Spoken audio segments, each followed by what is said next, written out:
നമ്മൾ ഇന്ന് മുതൽ പുതിയൊരു സീരീസ് സ്റ്റാർട്ട് ചെയ്യുകയാണ്.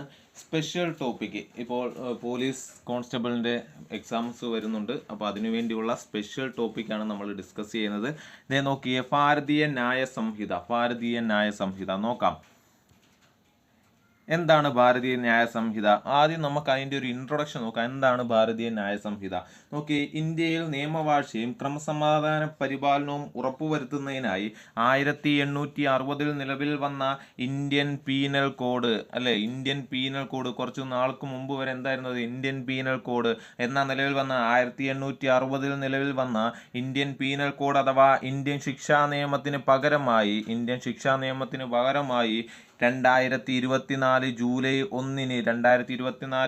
1 നിലവിൽ വന്ന നിയമമാണ് ഭാരതീയ ന്യായ സംഹിത. അതിന്റെ ഷോർട്ട് ഫോം ആണ് BNS, അല്ലെ, BNS.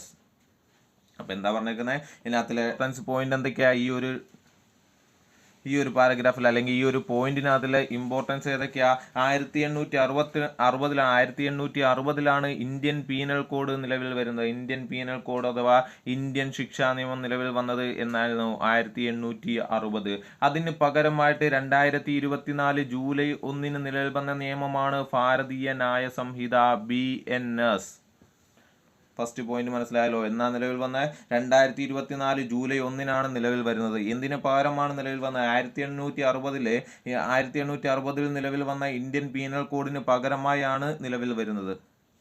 അടുത്ത പോയിന്റ് നോക്കിയേ, 2023 ഓഗസ്റ്റ് 11 ആഭ്യന്തരമന്ത്രിയായ അമിത്ഷാ ആണ് ഭാരതീയ ന്യായ സംഹിത ബിൽ ലോകസഭയിൽ അവതരിപ്പിച്ചത്. എന്താ പറഞ്ഞിരിക്കുന്നത്? 2023 ഓഗസ്റ്റ്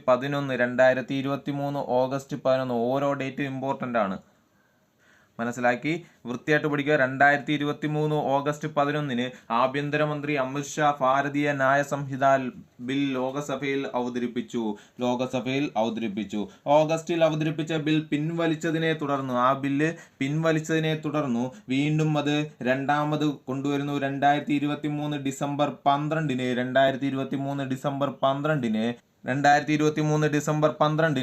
വീണ്ടും ആ ബില്ല് തിരിച്ചു കൊണ്ടുവരുന്നു. എന്താ? ഭാരതീയ ന്യായ സംഹിത സെക്കൻഡ്, ഭാരതീയ ന്യായ സംഹിത 2 എന്ന് സംഹിത ബിൽ 2023 ലോകസഭയിൽ വീണ്ടും അവതരിപ്പിക്കുന്നു. 2023 ഓഗസ്റ്റ് 11 ആഭ്യന്തരമന്ത്രിയായ അമിത്ഷാ ഭാരതീയ ന്യായ സംഹിത ബിൽ ആദ്യം അവതരിപ്പിക്കുന്നത് ലോകസഭയിൽ.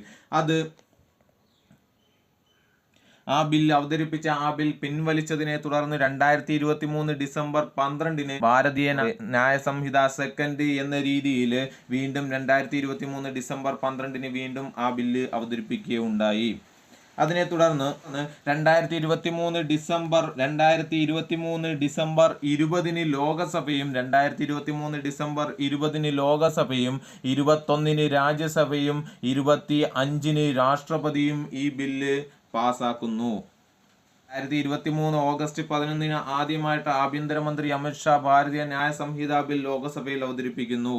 എങ്കിലും ആ ലോകസഭയിൽ അവതരിപ്പിച്ച ആ ബില്ല് പിൻവലിച്ചതിനെ തുടർന്ന് വീണ്ടും 2023 ഡിസംബർ 12 ഭാരതീയ ന്യായ സംഹിത സെക്കൻഡ് എന്ന രീതിയിൽ വീണ്ടും എന്ത് ചെയ്യുന്നു?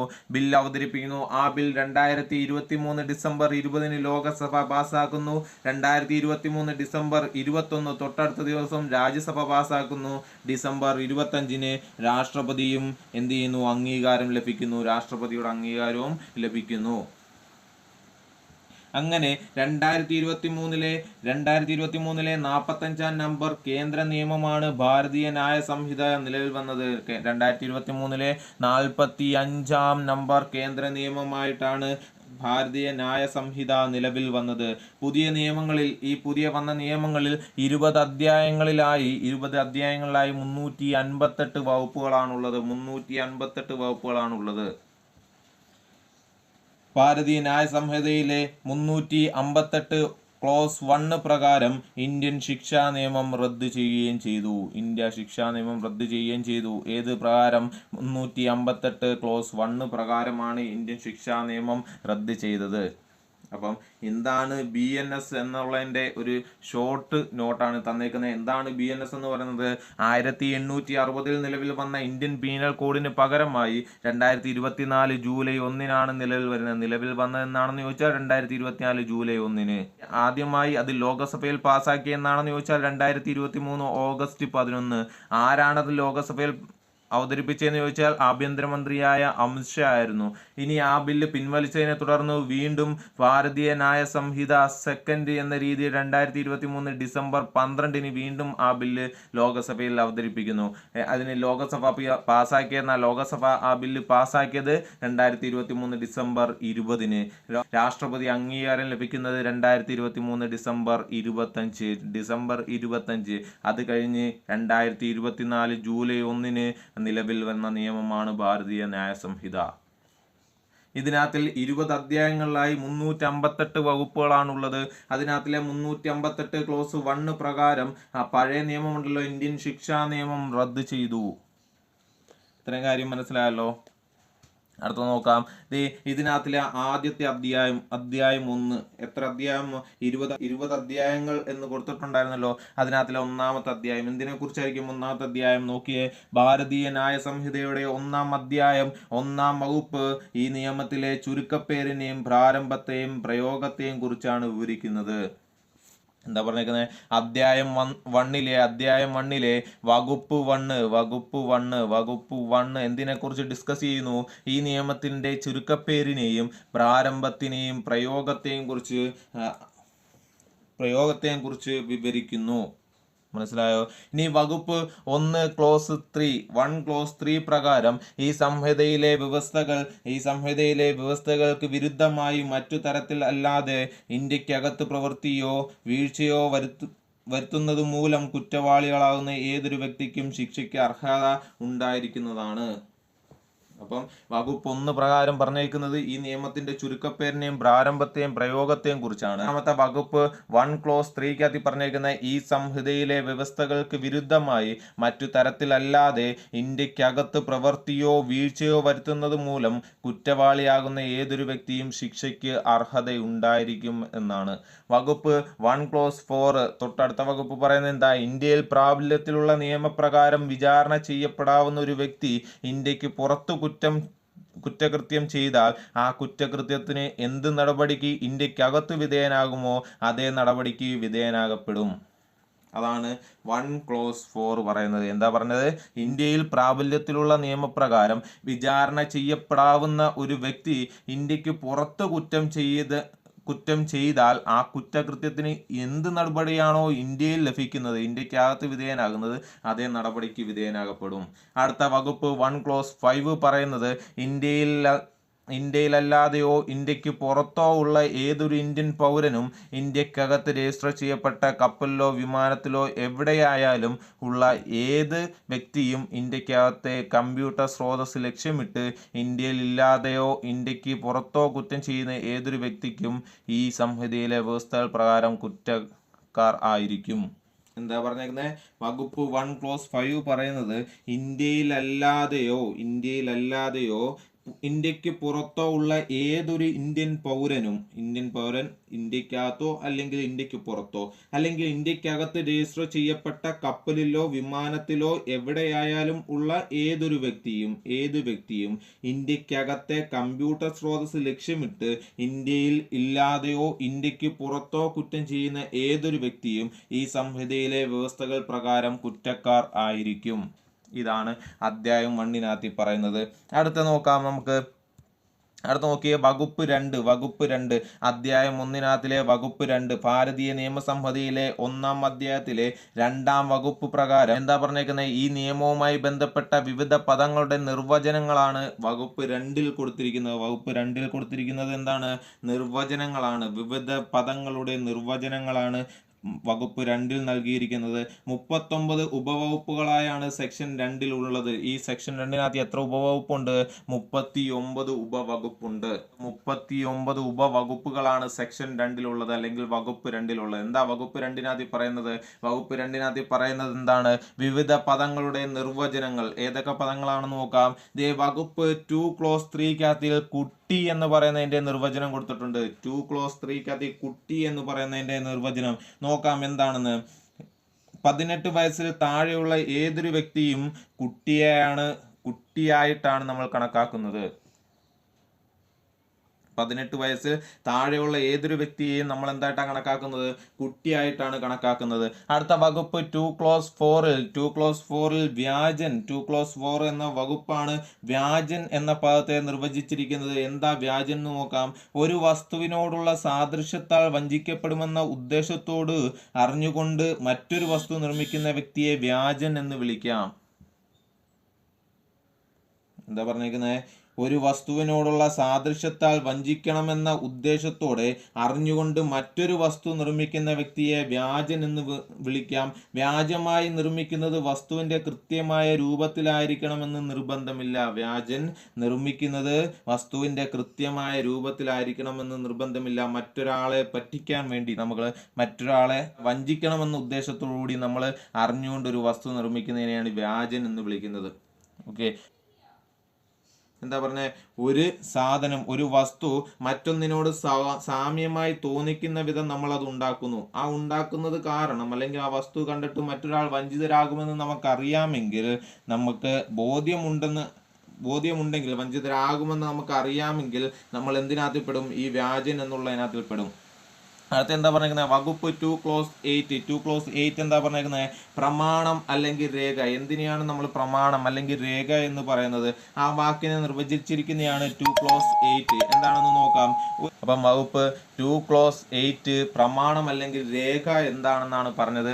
അതിന് എന്താണ് രേഖ, ഏതൊക്കെ സാധനങ്ങളെയാണ് നമ്മൾ രേഖ എന്ന് വിളിക്കുന്നത്, അതിന്റെ കുറച്ച് ഡീറ്റെയിൽസ് ആണ് കൊടുക്കുന്നത്. ദേ നോക്കിക്കോ. ഒരു ആവശ്യത്തിന് ഉപയോഗിക്കണമെന്ന ഉദ്ദേശത്തോടെയോ ഉപയോഗിക്കാൻ വേണ്ടിയോ തെളിവായി ഉപയോഗിക്കുന്നതായി അല്ലെങ്കിൽ നിർമ്മിക്കുന്നതിനെ രേഖ എന്ന് വിളിക്കുന്നു. ഒരു ആവശ്യത്തിന് ഉപയോഗിക്കണമെന്ന ഉദ്ദേശത്തോടെയോ ഉപയോഗിക്കാൻ വേണ്ടിയോ തെളിവായി ഉപയോഗിക്കാൻ നിർമ്മിക്കുന്നതിനെ രേഖ എന്ന് വിളിക്കുന്നു.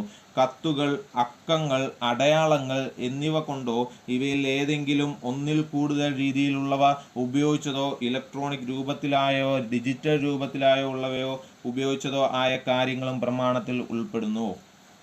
പ്രമാണത്തിലുള്ള എഴുത്തോ അക്കമോ അടയാളമോ ഏത് സാധനം കൊണ്ട് ഉണ്ടാക്കിയെന്നതും അങ്ങനെ ഉണ്ടാക്കിയ പ്രമാണം നീതിന്യായ കോടതിയിൽ ഉപയോഗിക്കാൻ ഉദ്ദേശിക്കപ്പെടുന്നതാണോ ഉപയോഗിക്കപ്പെടാത്തതാണോ എന്നതും അപ്രസക്തമാണ്. ഒരു കരാറിന്റെ വ്യവസ്ഥകളെ പ്രകടമാക്കുന്നതും കരാറിന്റെ തെളിവായി ഉപയോഗിക്കുന്നതുമായ രേഖ ഒരു ബാങ്കറുടെ പേരുള്ള ചെക്ക്, പവർ ഓഫ് അറ്റോർണി, തെളിവായി ഉപയോഗിക്കാവുന്നതോ ഉപയോഗിക്കാൻ ഉദ്ദേശിച്ചിട്ടുള്ളതോ ആയ പ്ലാൻ, മാപ്പ് തുടങ്ങിയവയും നിർദ്ദേശങ്ങളും ആജ്ഞകളും അടങ്ങിയ എഴുത്തും പ്രമാണങ്ങളാണ്. വാണിജ്യ വ്യാപാരപരമായ ആവശ്യങ്ങൾക്കോ സമാന രീതിയിലുള്ള ആവശ്യങ്ങൾക്കോ ഉപയോഗിക്കുന്ന രീതിയിലുള്ള കത്തുകളും മറ്റും വിശദീകരണത്തോടു കൂടിയല്ല പ്രകടിപ്പിക്കുന്നതെങ്കിൽ പോലും ഇത്തരം ആവശ്യങ്ങൾക്കനുസൃതമായ അവയെ പ്രമാണത്തിന്റെ പരിധിയിൽ ഉൾപ്പെടുത്തുന്നു. അടുത്ത നോക്കിയേ, നിയമത്തിലെ വകുപ്പ് 2 ക്ലോസ് 13 ആണ് പാർപ്പിക്കൽ എന്ന പദത്തെ നിർവചിച്ചിരിക്കുന്നത്. എന്താന്ന് നോക്കാം. കുറ്റം ചെയ്ത വ്യക്തിക്കോ കുറ്റം ചെയ്തതായി സംശയിക്കുന്ന വ്യക്തിക്കോ അഭയം നൽകുക, അല്ലെങ്കിൽ ആഹാരം, വെള്ളം, വസ്ത്രം, ആയുധങ്ങൾ, വെടിക്കോപ്പുകൾ, വാഹനങ്ങൾ തുടങ്ങിയ സഹായം നൽകലിനെയും ഒരാളെ നിയമപരമായി അറസ്റ്റിൽ നിന്നും ഒഴിവാക്കാനായി ഏതെങ്കിലും തരത്തിലുള്ള സഹായം നൽകലിനെയുമാണ് ഇതുകൊണ്ട് അർത്ഥമാക്കുന്നത്. അപ്പം പാർപ്പിക്കൽ എന്നുകൊണ്ട് അർത്ഥമാക്കുന്നത് എന്താണ്? കുറ്റം ചെയ്ത ഒരു വ്യക്തിയോ അല്ലെങ്കിൽ കുറ്റം ചെയ്തതായി സംശയിക്കുന്ന വ്യക്തിക്കോ അഭയമോ ആഹാരം, വെള്ളം, വസ്ത്രം, ആയുധങ്ങൾ, വെടിക്കോപ്പുകൾ, വാഹനങ്ങൾ തുടങ്ങിയ സഹായം നൽകലിനെയും ഒരാളെ നിയമപരമായി അറസ്റ്റിൽ നിന്നും ഒഴിവാക്കാനായി ഏതെങ്കിലും തരത്തിലുള്ള സഹായം നൽകലിനെയുമാണ് ഇതുകൊണ്ട് അർത്ഥമാക്കുന്നത്. ഒരു കുറ്റവാളിയെയും കുറ്റം ചെയ്തതായി സംശയിക്കുന്ന വ്യക്തിയെയും സഹായിക്കുന്നത് നിയമപരമായി കുറ്റകൃത്യമാണ്. അടുത്ത നോക്കിയേ, വകുപ്പ് 2 ക്ലോസ് 14 എന്താ? ഭാരതീയ ന്യായ സംഹിതയിലെ വകുപ്പ് 2 ക്ലോസ് 14 ആണ് പരുക്ക് നിർവചനം കൊടുത്തിരിക്കുന്നത്. പരുക്ക്. എന്താ പരുക്ക് എന്ന് വെച്ച് കഴിഞ്ഞാൽ ഈ വകുപ്പ് പ്രകാരം പരുക്കെന്ന പദം കൊണ്ട് അർത്ഥമാക്കുന്നത് നിയമവിരുദ്ധമായി ഒരാളുടെ ശരീരത്തിനോ മനസ്സിനോ സമ്പത്തിനോ അന്തസ്സിനോ ദോഷം വരുത്തുക എന്നതാണ്. എന്തിനൊക്കെയാ ഈ പദം കൊണ്ട് അർത്ഥമാക്കുന്നത്? നിയമവിരുദ്ധമായി ഒരാളുടെ ശരീരത്തിനോ മനസ്സിനോ സമ്പത്തിനോ അന്തസ്സിനോ ദോഷം വരുത്തുക എന്നതാണ്. മനസ്സിലായോ? അടുത്ത നമുക്ക് നോക്കാം. വകുപ്പ് 2 ക്ലോസ് 28 നിർവചനങ്ങളാണ് നമ്മൾ പറഞ്ഞുകൊണ്ടിരിക്കുന്നത്. വകുപ്പ് 2 നിർവചനങ്ങളാണ്. അതിൽ 28ാമത്തെ നിർവചനമായിട്ട് കൊടുത്തിരിക്കുന്നത് പൊതുസേവകൻ എന്നാണ്. എന്തൊക്കെയായിരിക്കും പൊതുസേവകൻ എന്നുള്ളതിന്റെ നിർവചനങ്ങൾ നോക്കാം. പൊതുസേവകൻ എന്ന വിഭാഗത്തിൽ ഉൾപ്പെടുന്ന കുറെ കാര്യങ്ങൾ പറഞ്ഞിട്ടുണ്ട്. നമുക്ക് നോക്കാം ഓരോന്നും. ആദ്യത്തത് കര നാവിക വ്യോമസേനയിലെ കമ്മീഷൻ റാങ്ക് ഓഫീസർമാർ. 2 ജഡ്ജിമാർ. 3 ലിക്വിഡേറ്റർ, റിസീവർ, കമ്മീഷണർ ഉൾപ്പെടെ കോടതിയിലുള്ള എല്ലാ ഉദ്യോഗസ്ഥരും. അടുത്തത് ഒരു കോടതിയെയോ പൊതുജന സേവകനെയോ സഹായിക്കുന്ന ഓരോ മൂല്യനിർണ്ണയക്കാരനും പഞ്ചായത്ത് അംഗവും. അടുത്തത് ഒരു കോടതിയോ പൊതു അധികാര സ്ഥാപനമോ ഒരു കാര്യത്തെക്കുറിച്ചോ കാരണത്തെക്കുറിച്ചോ തീരുമാനത്തിനും റിപ്പോർട്ടിനുമൊക്കെയായി ഏൽപ്പിച്ചിരിക്കുന്ന മധ്യസ്ഥൻ അല്ലെങ്കിൽ അതുപോലെയുള്ള ആളുകൾ. അടുത്തത് ഏതെങ്കിലും വ്യക്തിയെ തടവിൽ വയ്ക്കാനോ സൂക്ഷിക്കാനോ അധികാരപ്പെടുത്തിയ ഏതെങ്കിലും പദവി വഹിക്കുന്ന ഓരോ വ്യക്തിയും. അടുത്ത കുറ്റകൃത്യങ്ങൾ തടയുക, കുറ്റകൃത്യങ്ങളുടെ വിവരങ്ങൾ നൽകുക, കുറ്റവാളികളെ നിയമത്തിന് മുന്നിൽ കൊണ്ടുവരിക, പൊതുജനാരോഗ്യവും സുരക്ഷയും സൗകര്യവും സംരക്ഷിക്കുക തുടങ്ങിയ ചുമതലയുള്ള ഗവൺമെന്റിലെ ഓരോ ഉദ്യോഗസ്ഥനും.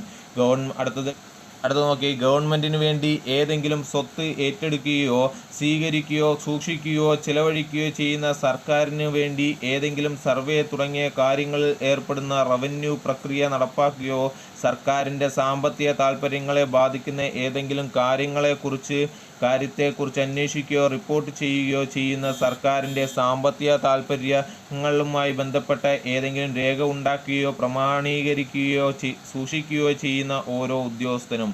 അടുത്തത് ജില്ലാ നഗര ഗ്രാമപ്രദേശങ്ങളിൽ നിന്നും നികുതി സ്വീകരിക്കാനും സ്വത്ത് സംരക്ഷിക്കാനും ചുമതലയുള്ള ഓരോ ഉദ്യോഗസ്ഥനും. അടുത്ത വോട്ടർ പട്ടിക തയ്യാറാക്കാനോ പ്രസിദ്ധീകരിക്കാനോ പരിപാലിക്കാനോ തിരഞ്ഞെടുപ്പ് നടത്താനോ അധികാരപ്പെടുത്തിയ ഏതെങ്കിലും പദവി വഹിക്കുന്ന ഒരു വ്യക്തിയും.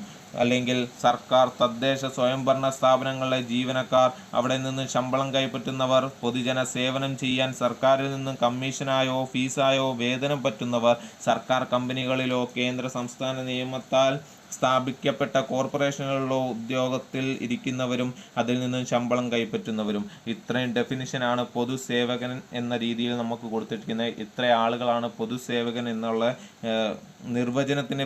നിർവചനം പ്രകാരം അതിൻ്റെ വിഭാഗത്തിൽ ഉൾപ്പെടുന്നവരാണ് ഇത്രയും പേര്. ഓക്കെ, അടുത്ത് നോക്കിയേ. വകുപ്പ് 3 ക്ലോസ് 5. അപ്പം വകുപ്പ് 1 നമ്മൾ പറഞ്ഞു. വകുപ്പ് 1 എന്ന് പറഞ്ഞാൽ എന്താണ്? ഭാരതീയ നിയമ സംഹിതയുടെ 1-ാം അധ്യായത്തിലെ 1-ാം വകുപ്പ് പറയുന്നത് ഈ നിയമത്തിന്റെ ചുരുക്കപ്പേരിനെയും പ്രാരംഭത്തെയും പ്രയോഗത്തെയും കുറിച്ചായിരുന്നു. അതിനകത്തിലെ 1 ക്ലോസ് 3 നമ്മൾ പറഞ്ഞു, 1 ക്ലോസ് 4 പറഞ്ഞു, 1 ക്ലോസ് 5 പറഞ്ഞു അല്ലേ. അടുത്തതിനകത്തിൽ നിർവചനങ്ങളാണ് പറഞ്ഞിരുന്നത്. നിർവചനങ്ങളാണ് 2-ാമത്തെ വകുപ്പിൽ പറഞ്ഞിരുന്നത്. 3-ാമത്തെ വകുപ്പ് നോക്കിയേ. 3 ക്ലോസ് 5. ഒരു പൊതുശല്യം പൂർത്തീകരിക്കാനായി ഒരു കൂട്ടം ആൾക്കാർ ചേർന്ന് ഒരു കുറ്റകൃത്യം ചെയ്താൽ അവരിൽ ഓരോ വ്യക്തിയും സ്വയം ആ കുറ്റം ചെയ്താൽ ഏത് രീതിയിൽ ശിക്ഷയ്ക്ക് വിധേയമാകുമോ അതേ വിധത്തിൽ തന്നെ ശിക്ഷയ്ക്ക് വിധേയരാകും. എന്താ പറഞ്ഞേക്കുന്നത്? ഒരു കൂട്ടം ആൾക്കാർ ചേർന്ന് ഒരു കുറ്റകൃത്യം ചെയ്തു. ഒരു കൂട്ടം ആൾക്കാർ ചേർന്നിട്ട് ഒരു കുറ്റകൃത്യം ചെയ്താൽ അവരിൽ ഓരോ വ്യക്തിയും സെപ്പറേറ്റ് ഒരാൾ ആ കുറ്റകൃത്യം ചെയ്താൽ എന്ത് ശിക്ഷ നൽകുമോ അതേ ശിക്ഷ അവർക്ക് ഓരോരുത്തർക്കും നൽകും.